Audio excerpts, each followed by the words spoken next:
እንኳን ደስ አላችሁ ካናዳ መምጣት ለምትፈልጉ ሁሉ አዲስ ዜና ላይ ሁሌ እንደምትጨቀጭቁኝ አሁን ግን ለሪፊጂ ሳይሆን ኢትዮጵያ ላላችሁ ነው የምነግራችሁ።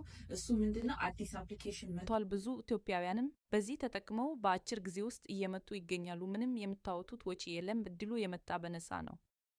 ይህም እድል ምንድነው ካላችሁ በስራ ሲሆን ስራዎቹም ያለምንም ኤክስፒሪየንስ እና ትምህርት ደረጃ መስራት የምትችሉት ስራዎች ናቸው። ስለዚህ በዚህ እድል ተጠቅማችሁ በነፃ በአጭር ጊዜ ውስጥ ካናዳ መምጣት የምትፈልጉ አሁን የማሳያችሁን ስቴፕ ተጠቅማችሁ ተመዝገቡ።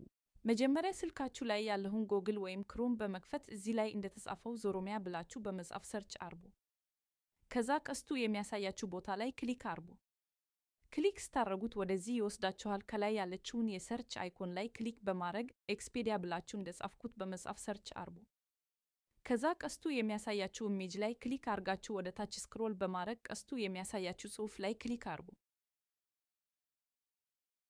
ክሊክ ስታደርጉት ወደዚህ ይወስዳችኋል። ሙሉ ስማችሁን፣ የተወለዳችሁበትን ሀገርና ዓመተ ምህረት፣ አድሬሳችሁን፣ ኢሜይል፣ ስልክ ቁጥር እና ያሉትን ሁሉን ሞልታችሁ ሰብሚት የሚለው ላይ ክሊክ ታደርጋላችሁ። ከዛ ባስገባችሁት ስልክና ኢሜይል ሜሴጅ ይደርሳችኋል። እዛ ሄዳችሁ የምትሰሩት ስራ ይመቻችላችኋል። ያለውን የቪዛ እና ሌሎችም በራሳችሁ ይጨርሱላችኋል። ሜሴጅ ካልደረሳችሁና ስቴፑ ካስቸገራችሁ ቪዲዮውን ሼር አድርጉና ኮመንት ላይ ስማችሁ ጻፉ። አግዛችኋለሁ።